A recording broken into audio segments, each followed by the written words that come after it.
Comptroller Baringer, your financial advisors recommended that the city and the aldermen should spend $40 million in a cash infusion, not a loan, into the water department. Mm-hmm. For viewers of ours who are watching this conversation at home, who pay a water bill every month, why does that distinction matter? The water department says they need $700 million to Correct. pay for all their deferred maintenance. Why does this $10 million in this format make a difference? Well, let's back up and talk about the process. So this spending of the Rams money was done, it was put together by the president of the Board of Aldermen and the mayor. And they came up with their buckets of money and how they wanted to spend it. And then they showed it to me. And it is my fiduciary responsibility to see what they came up with and how it's being spent. And one of the things that popped up was the water department.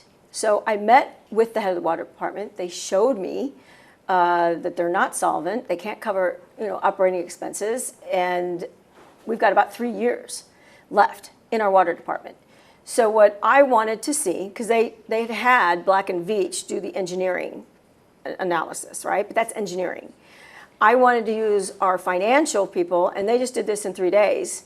And the reason the number was 40 is because I originally asked for 50 million when they showed this to me to go directly as cash into the water department. And then I was told it would be 40. And then when the bill came out, the bill actually said 30 million as a loan. A loan is not cash infusion. And our financial advisors came out and said, if you could get the 40 million cash infused, then we could then raise the rates, and here are the rate range we could look at, which could be lower. And then we could make it so we could go to bond. We could make them solvent.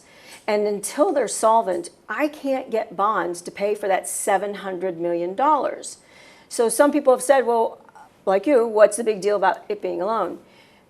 Bond agencies they're going to have a low bond rating, and they're not going to give us the funds we need to get to where we need to be.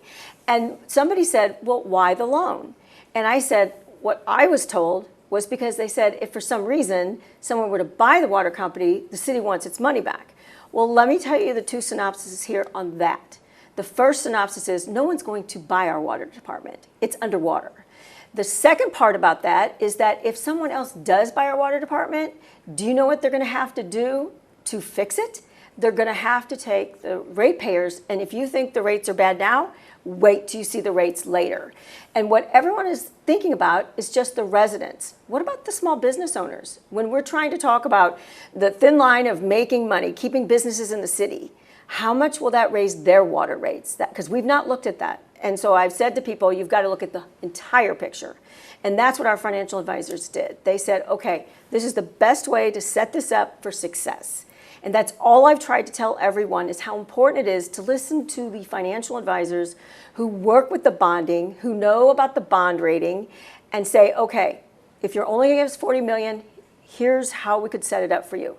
But a $30 million loan will not set us up for anything but failure. Accounting can get kind of tricky in a shrinking city. Mm-hmm. You represent all of St. Louis now, Correct. But you're from South City.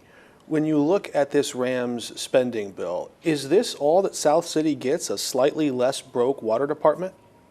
Well, I did not put the bill together, so I'm letting you know that. But in your analysis of it, well, my analysis what's in it for South City? What's in it for South City? Okay.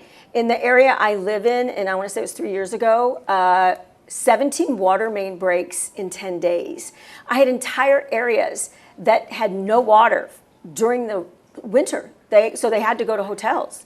Not everybody can afford to do that. We can't have that. We have to make sure, as they say, and I don't know if you've heard this yet, most of our pipes are Swiss cheese. So what's happening is that they're all ready to break.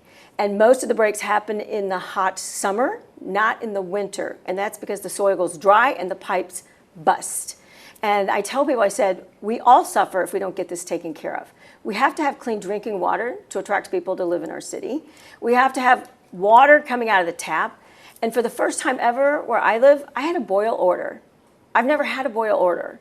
So how does that make our city look good if we don't have clean water? And it was one of the premier things we had when I was here as an alderman. And that is another reason this is something very important to me. Everyone has said, stop kicking the can down the road like the former alderman did.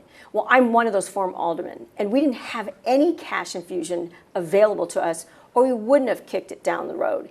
My area that I represent as an alderman understood we have to raise the water rates. But now we're at a point where it's not just raising the water rates. It's about putting an entire package to make sure we stay afloat. I hear you saying we can't afford not to. I'd like to ask you other follow-up questions about whether we're investing in a broke water department so that somebody else can come buy it, but that's a question for some other time. No, they won't buy it. But if until we invest in it, maybe then somebody would be interested. But that's, would you support that? Selling off the Howard Bend plant and keeping the... No. Okay. No, I've never been for selling the water department, ever. We have 2 plants. I know we do. On finances, you have expertise in this area. The Police Board of Commissioners wants anywhere from $250 million to $333 million every year in a budget increase over and above the $211 million the city is offering them right now. You're the person who watches where every dollar in this city goes. If the board gets what it's asking for, if the police board gets what it's asking for, what impact would that have on the city of St. Louis? It would be devastating financially. So yes, it would have a horrible impact. But I guess the number one question is, do we know exactly what the police department needs? Do we know exactly what the city is obligated to? And those 2 answers have not come up. Should they have testified before the budget committee?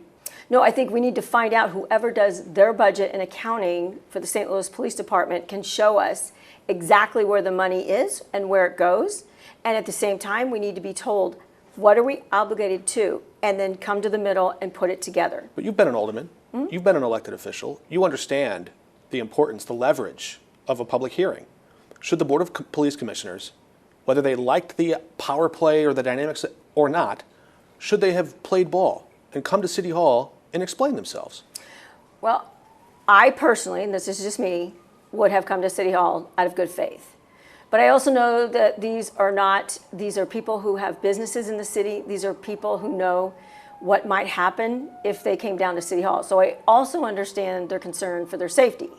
So this is a double-edged sword. Yes, I would have come. I know that... If only they knew any good police officers. I'm just saying, I understand their concerns, and I also understand if I were on the committee, I would want them there. And maybe I would make it in a safer environment so that the general public would have to be, like, say, how the Board of Aldermen is on the floor, right? And then they have the gallery above, that they could have something similar to have them come for a hearing. In City Hall this week, there's a discussion going on about, there's an argument, including here, about a healthy downtown being the engine that funds the rest of the city. Schools, fire, police, roads, neighborhoods. As the comptroller, do the numbers actually support that argument?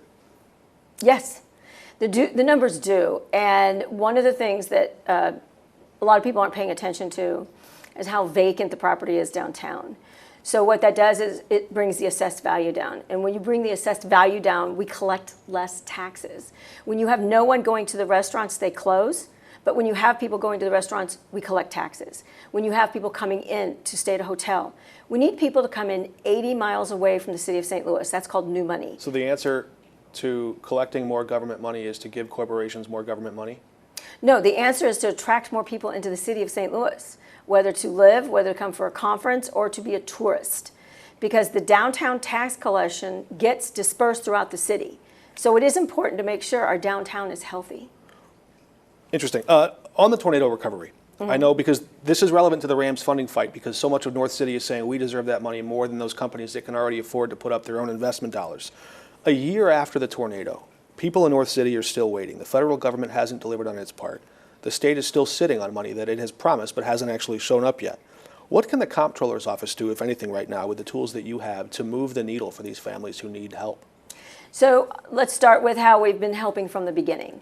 We have had 2 accountants, and that's their job, is to make sure that the recovery team is complying with FEMA, because if we don't comply with FEMA, then we don't get reimbursed. FEMA only reimburses us for 75%, not 100%. And just to speak plain language, compliance means don't send money in the wrong direction. Well, they'll say what you can or cannot turn in to be reimbursed for, okay?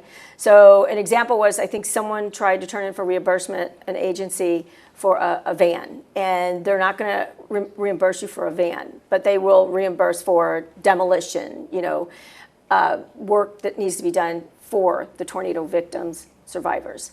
So we've made sure the accounting is correct when it comes to, are we complying with FEMA? We've also tried to fast track any process that needs to be done, whether it's getting the contracts as emergency work orders. The other thing is that people don't realize that, unfortunately, whether you like it or not, we are under what's called the Board of Estimate and Apportionment. And anything that we're working on has to be put in through a contract and voted on by E&A. E&A normally, under normal circumstances, only met once a month.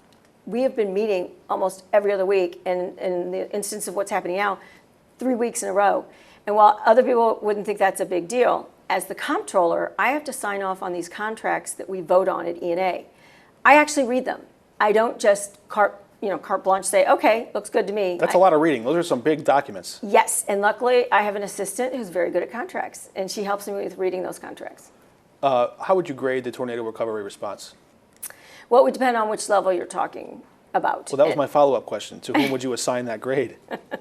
Who would I assign the grade to for the recovery? How has St. Louis recovered from the tornado? How would you grade the response? I think the response to set up what needs to be done is going well. I think actually doing the action of what needs to be done is a C. We need to improve on it, and that's what we're working towards. So you're saying the government's doing what it should, but the people that are carrying out the contract work are getting a C? No, what I'm saying is that we've set everything up, the template, in the way it should be set up, and we just took too long to set that up. Now that it's set up, it's time to put it into practice and get to work. And that is where we fell apart there. Comptroller Baringer, thanks for your time. Yeah, thank you.